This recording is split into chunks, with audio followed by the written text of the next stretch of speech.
Hello everyone! For today's video po ay share ko sa inyo ang simbahan na napuntahan ko dito sa Davao. Ito po tinatawag na Our Lady of Lourdes Parish.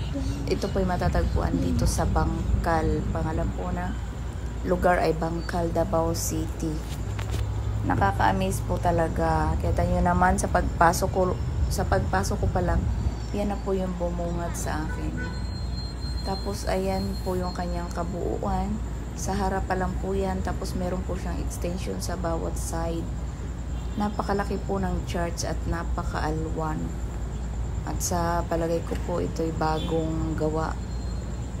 Talagang katatapos lamang po. Na-amaze lamang po ako kasi sa dami po ng simbahan na napuntahan ko. Talagang kakaiba po siya. Yung intro mo pa lang, ayan po yung alam mong yung ang materialis ay hindi tinipid at saka pinag-isipan po talaga yung pagkagawa.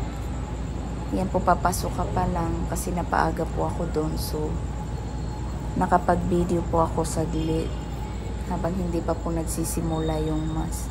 Ayan po, makikita nyo yung altar niya, talagang buhay na buhay po. Napapaligiran po siya ng all gold. Tapos talagang napakasulin din po ng place at saka yung mga upuan. Talaga pong ginastusan siya. Malawak na malawak po talagang, kahit ang dami-daming tao, maluwag din po. At saka yung pagkagawa niya po pinag-isipan kasi madalas po or kadalasan po ng mga church na napuntahan ko dito sa daanan pa lang parang parang masikip.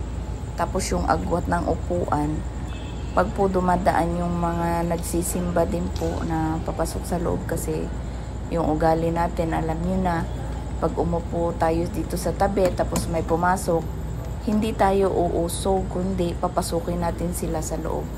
So dito po, ayan po sa kanilang sa kanilang design, hindi mo po matatamaan yung taong luluhod o yung nagpe-pray po tapos dadaan ka sa likod niya, hindi mo po siya matatamaan, madadagil, kasi may tamang po talaga, may tamang agwat para sa pagdaan ng tao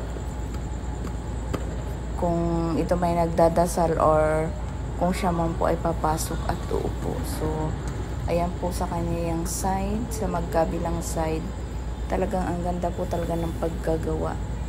At saka balance yung kung ano po yung sa kabila, ganun din po sa kabila yung pagkakasukat. Yung ibig ko pong sabihin ay talagang pinag-isipan talaga siya.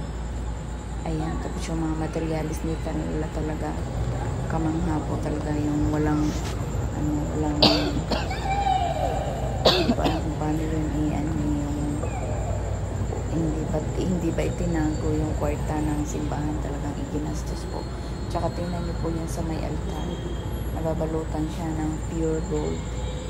At saka po yung upuan ng pare, yun po yung pinakamin altar. Talagang yung decoration niya po,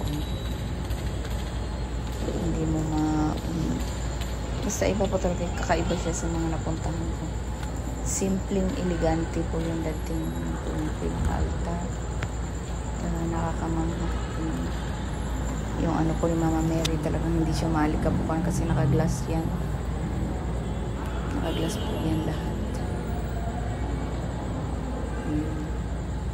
Hindi ko lang masasabi kung kasi nga bago pa siya. Tingnan nyo naman yung decoration nila sa altar, talagang parang sky na siya, at yun po yung mga bato-bato na parang gold.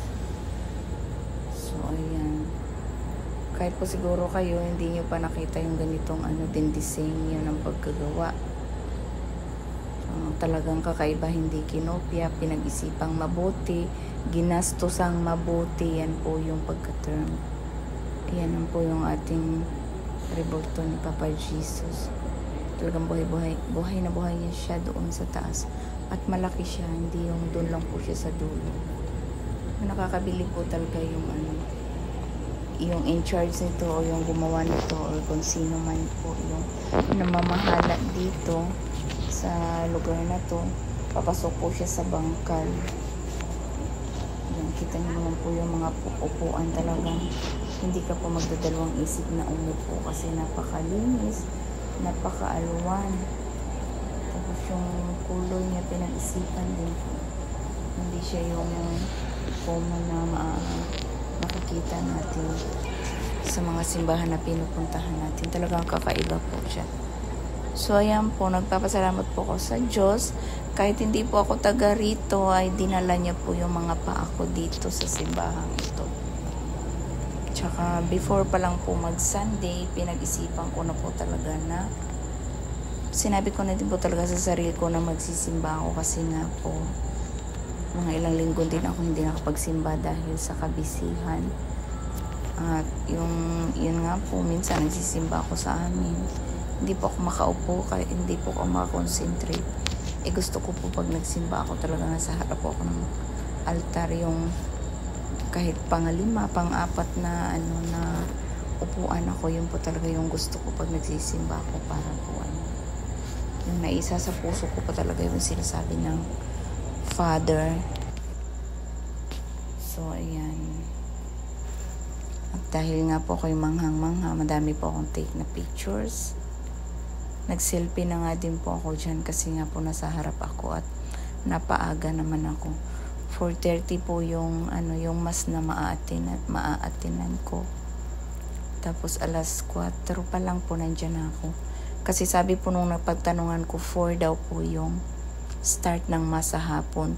So meron pala silang 3 p.m. to 4.